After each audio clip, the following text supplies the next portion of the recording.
This is Coral Casper, an Ironman account with the dream of becoming the most renowned chef in all of Gielinor.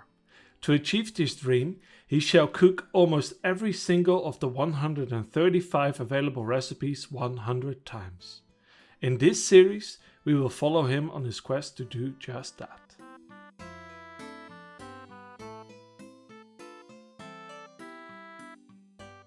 We start today's episode off by brewing up some Greenmans ale.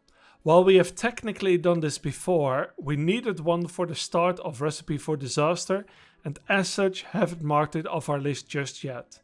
Aside from this recipe, we still have some other normal brews left, namely Moonlight Meat, Axeman's Folly, Chef's Delight and Slayer's Respite, as well as Wine of Zamorak. This last one is a slight oversight since you can't technically drink it and as such it shouldn't have been part of the list. We will cook it nonetheless and make sure we do some extra credit along the way to make up for this mistake.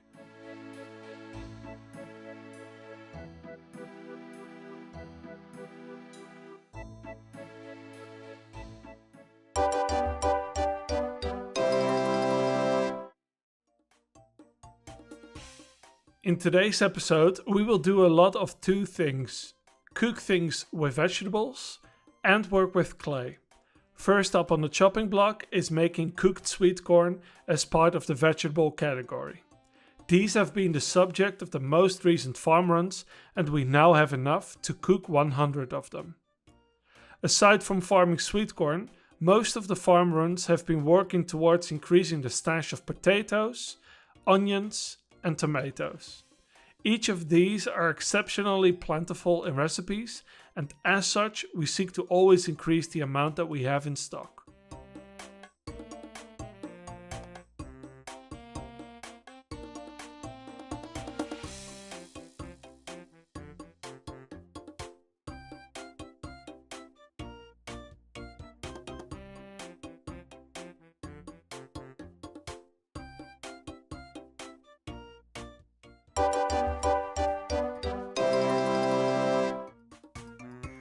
A couple of episodes ago, we went over the need for many oranges in order to fulfill all of the cocktail recipes from Gnome Cooking.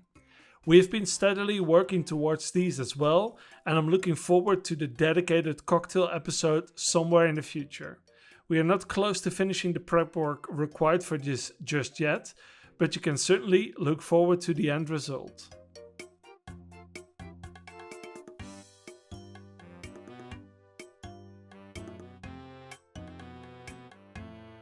Frying up onions has us work with some of the clay that was left over from a little gathering session that I've done a couple of episodes ago. We will need a bowl in which we can cut up the onions before we fry them on top of a stovetop. As part of this challenge, we want to try and make as many of the ingredients that we can ourselves to ensure top quality. This means following the philosophy that we have outlined in episode 1 of this challenge. It states that we will favor crafting and farming over buying things from a shop. So while we could technically buy all of the pottery from a general store, it is in the spirit of this challenge to make it all from scratch. The same goes for ingredients that we use in our recipes.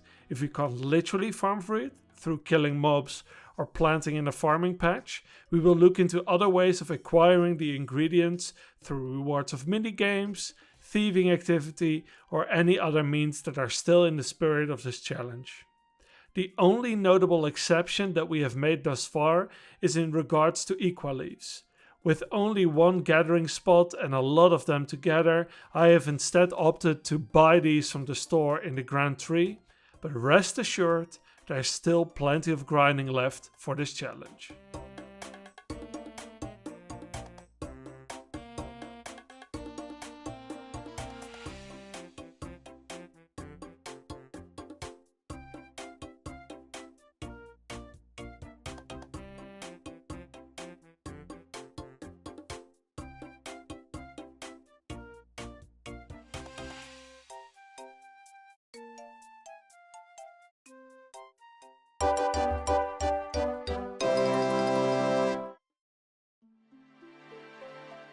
Making garden pies is definitely a multi-step process when it comes to this challenge.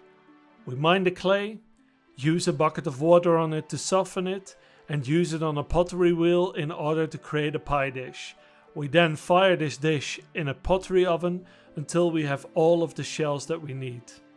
Next up, we gather up enough buckets of water and pots of flour, of which we use our usual spot in the Sinclair mansion for the infinite source of flour, and combine these two to make pastry dough. Slap the dough and pie dish together, and then subsequently use a tomato, onion and cabbage on it that we have been farming for in our allotment fields, and finish cooking it on top of the stove in Hosidius. With 73 cooking at the time of recording, we won't have need for the 5% reduced burn chance, but the bank is close to the stove, and as such it makes quick work of actually cooking this recipe after all the labor that we've put into it. Something that I enjoy about this challenge is watching the tab of finished recipes gradually increase with each recipe completed. It is exactly that dopamine rush that I have enjoyed, and that is a big part of keeping me going on these grinds.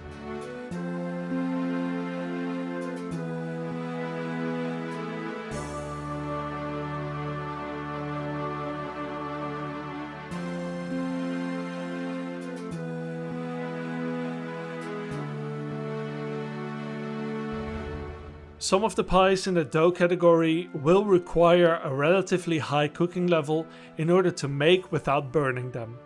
The pizza recipes are simple in the way that they don't require a high cooking level to prevent burning, but require a lot of work for this particular challenge instead, since we will need to farm tomatoes and churn hundreds of cheese ourselves. And as any frequent watcher of my content knows, this will take quite a bit of time.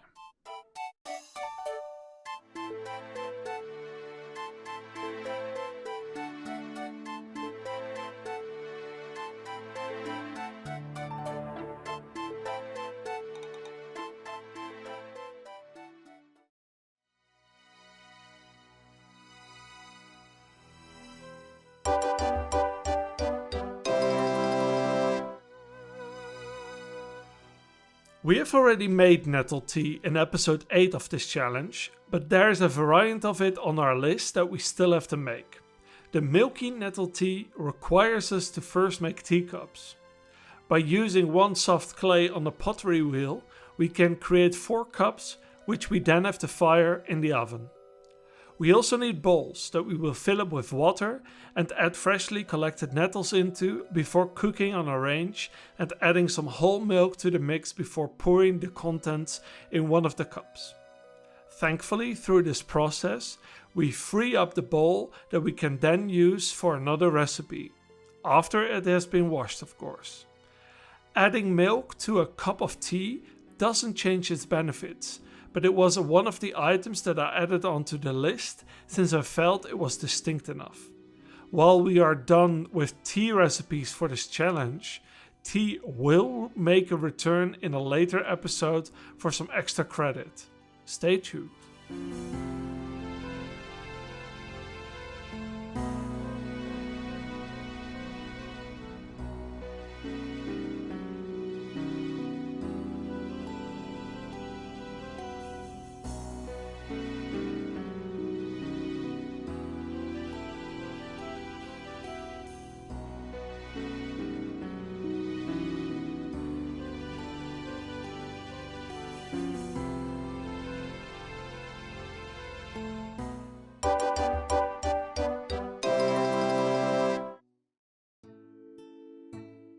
It's back to churning for us for the last recipe of this episode.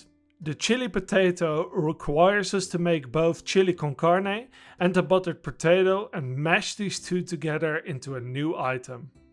For the chili con carne, we will first need to use the bowl that was freed up during the tea recipe and cut garlic into it that we sourced from the infinite spawn from the cupboard in Draenor Village.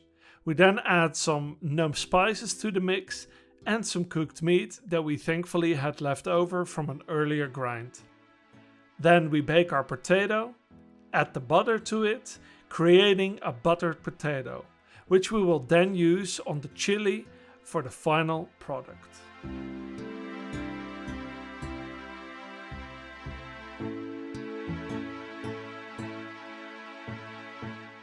The vegetable category looks pretty good after this episode, with over half of the recipes done.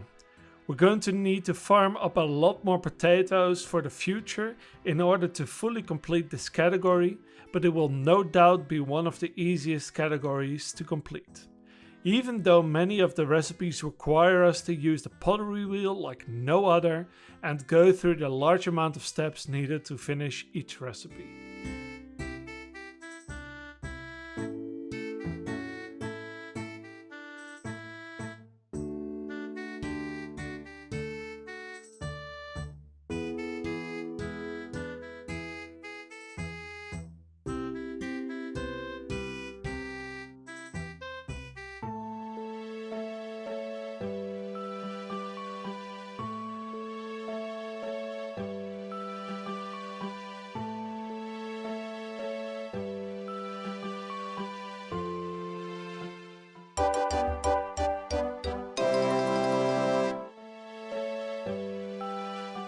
This brings us to the end of this episode. With 60 out of 135 recipes completed, we have now completed 44.44% of this challenge.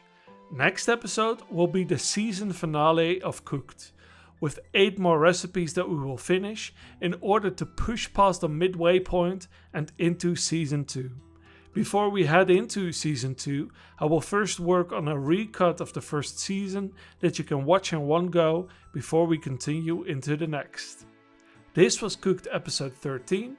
I'll see you guys later. Peace.